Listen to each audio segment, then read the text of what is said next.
Good morning, everyone. Thank you for tuning into our presentation. And it's with my esteemed pleasure to go ahead and introduce our presentation, AI for Smart Sensing.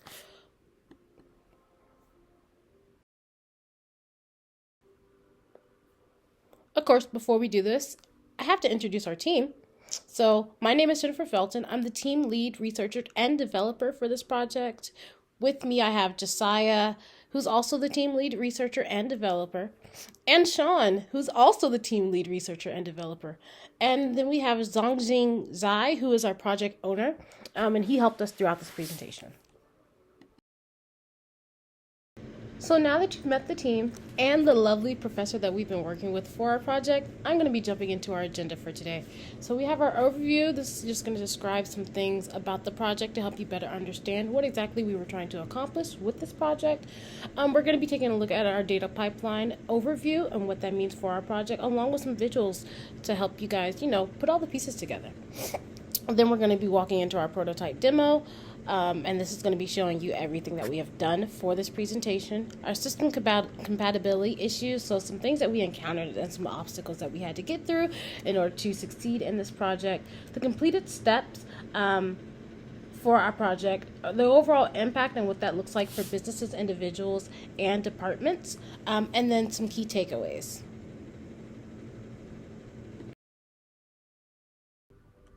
So with that being said, I'm just going to go ahead and jump into our project overview and what that looks like for our project as a whole.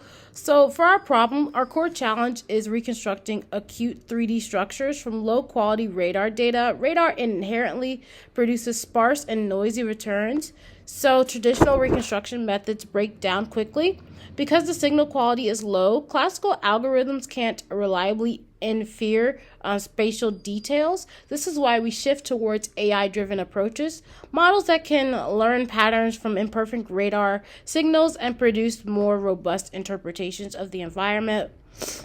Some of the pain points we have here is that the data itself is the biggest limitation. Radar delivers low resolution, noisy point clouds that don't capture fine-grained structure. So recovering detailed shapes or environmental layouts from such limited information is extremely difficult. Conventional pipelines often generate incomplete or inaccurate maps, which makes them unreliable for real-world sensing tasks. This is where advanced AI models aim to close that gap. So where these applications can mainly be found is in smart homes and assisted living environments. Radar-based sensing moves privacy-preserving perception, meaning that we can monitor motion, posture, and activity without cameras. For security monitoring, however, radar offers continuous low light and occlusion-resistant detection, making it ideal for identifying movement or anomalies even when visibility is limited. So some key terms that we're going to be discussing throughout the presentation, we just want to make sure that you guys understand them clearly. So this is going to jump us into our data pipeline overview. And some of these key terms are RMAP and up pointer.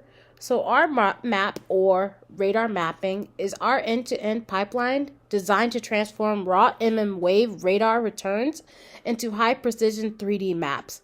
So since radar produces sparse and noisy point clouds, our map handles signal pre-processing, filtering, and spatial alignment to produce a more structured representation. This component establishes the foundation for any downstream 3D reconstruction by ensuring the radar data is clean, consistent, and ready for AI-based completion. Up pointer is the deep learning model we integrate to address radar sparsity directly. It infers missing geometry in the point cloud, essentially filling in the gaps to create a more complete and realistic 3D structure. By predicting dense point distributions from minimal input, up pointer significantly enhances the final reconstruction quality, allowing the system to capture shapes and environmental layout that radar alone cannot fully resolve.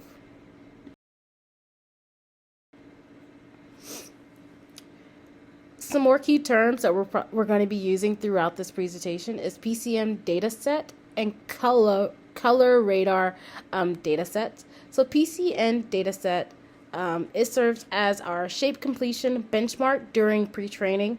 It provides clean, synthetic 3D shapes that helps a model learn how to interfere missing geometry before working with the real radar data. Training on PCN gives the network a strong foundational understanding of object structure, which improves its ability to complete sparse point clouds later on.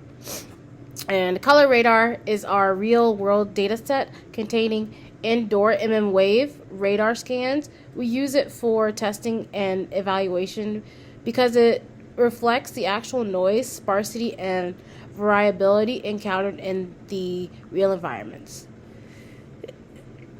Excuse me. Excuse me. By validating on color radar, we ensure that the pipeline performs robustly outside of synthetic conditions and remains applicable to practical sensing scenarios. And with that, I'll be passing it over to Josiah to give us a little bit more insight into the pipeline overview.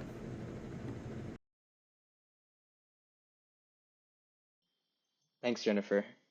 So on this slide, we're showing the full end-to-end pipeline behind our radar-based 3D reconstruction system using RMAP and UpPointer. And starting on the left with A through C, we're seeing the wave radar sensor as it collects raw point cloud scans along with the trajectory data. Then in D, those scans are converted into a probabilistic voxel radar map, which gives us a structured representation of the environment. In E and F, we're splitting the radar map into small local patches, and then these patches get passed down through UpPointer, which is responsible for predicting missing geometry and densifying the point clouds. And then finally in G, we get a predicted 3D reconstruction that approaches LiDAR-like density and spatial precision, even though we're just using radar data alone. In this slide, we're showing what the raw data pipeline looked like right before processing. So at the top, you can see the raw radar PCD files collected from the wave sensor, and these are the exact point cloud scans directly taken from the hardware, and then it's loaded into our system. So below that, you can see the UpPointer inference logs. These logs represent the model processing each radar frame, filling in missing geometry, and generating the enhanced point cloud predictions. Together, these two sections show the input to inference flow of our prototype, including live modeled metrics such as loss, precision, and F-score. Here we're seeing the generated outputs through our map process. We have a visual comparison between the radar input and the LiDAR ground truth. So seeing these two pictures, we're seeing that the yellow represents the raw, sparse, the noisy radar data, and the blue points represent the corresponding LiDAR data, which serves as the ground truth baseline. So what this visualization highlights is the sparsity and the noise of the radar data that's being compared to the structured density of the LiDAR data. And our goal with UpPointer is to bridge this gap, taking something like the yellow data on the left and pushing it closer to the level of the blue data on the right in terms of structure and density. And we attempted to include the third visualization showing the predicted reconstruction, which would have been in green, but due to OpenGL and X-Launch compatibility issues on Ubuntu, this prevented us from rendering that visual. So future iterations of this project, whether it's carried forward by us or by other researchers, can resolve those rendering constraints and try to integrate the green visualization, and this would allow more side-by-side evaluation of predicted radar reconstructions. This slide is just basically a summary of the technical challenges we ran into during the development of our project. Much of the RMAP project itself was built on legacy code, so that included older PyTorch versions, discontinued dependencies, and older frameworks. And because of that, we encountered a lot of roadblocks when we were trying to set up our environment. One of these examples is on the left, which was the PointNet2 dependency wasn't native to Mac, so anytime we tried to build it locally, it resulted in repeated compile errors. And then in the middle, we showed the workaround we eventually used, which was directly cloning the repo into the KSU server. This allowed us to bypass Mac entirely, and then even then we still had to resolve multiple CUDA and compiler mismatches before it would run properly. All of these issues reflected the same pattern that we faced, which was that the original code the legacy code that was created wasn't designed for systems today. We spent a lot of time reverse engineering errors, fixing paths, matching CUDA versions, and rebuilding environments just to get the full pipeline operational on the KSU server.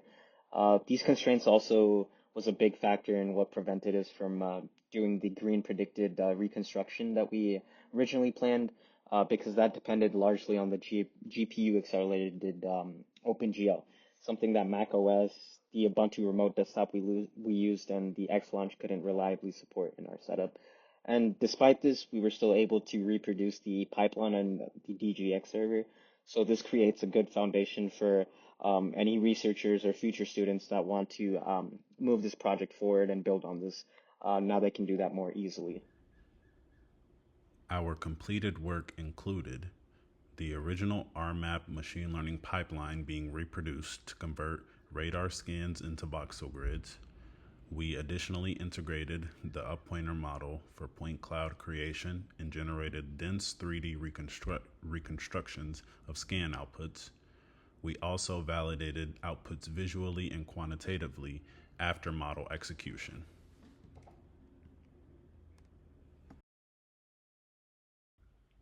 Further, we debugged and modernized code that was a few years old from the GitHub repos we were using. We built a CUDA environment on DGX-1 for us to operate on top of. We developed pre-processing and visualization scripts for our radar scans. We tested our script locally and on GPU cluster, and we prepared for spiked neural network integration within our script.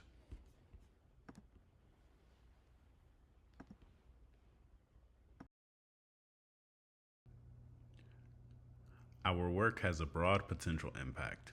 Businesses could use this system for automating sensing in smart environments. For academic and research departments, this combines machine learning, signal processing, and cognitive modeling. And for individuals, radar based sensing could potentially offer privacy preserving monitoring, which would be a major advantage over visual surveillance methods.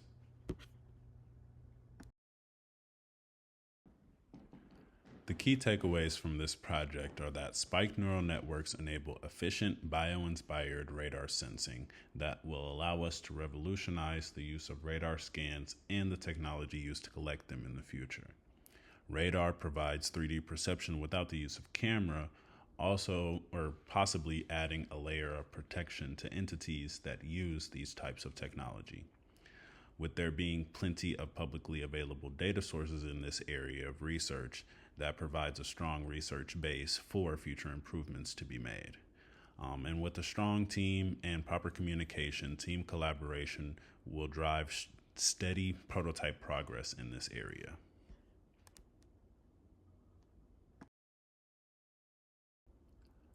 We hope you enjoyed our presentation and thank you for your time.